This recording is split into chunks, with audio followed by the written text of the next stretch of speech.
16 ரூபங்கள் வடிவங்கள் அவர் அருளும் பல்வேறு தத்துவ அர்த்தங்களை எடுத்து காட்டுகின்றன. இதோ அவை: பாலசுப்பிரமணியர், குழந்தை வடிவில் இருப்பவர். வேலவன், ஞானவேலின் சின்னமாக இருப்பவர்.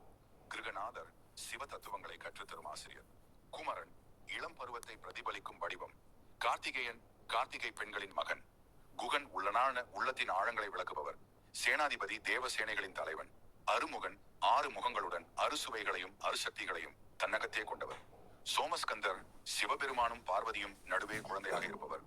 தண்டாயுதபாணி, தண்டத்துடன் தவம் செய்யும் வடிவம். சுப்பிரமணியர், அனைத்து பாவங்களை நீக்கும் கருணாமூர்த்தி.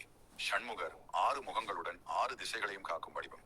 வள்ளி தெய்வானை, நாதர், வள்ளி மற்றும் தெய்வானை தேவியருடன் இல்லற வாழ்வின் அடையாளம். பழனி ஆண்டவர், பழனியில் தனித்துவமாக வாழும் தெய்வம். சரவண பவா, சரவண மொழியில் தோன்றிய தெய்வம். முருகன், மக்களுக்கு முத்தி தரும் ஆதார தெய்வம்.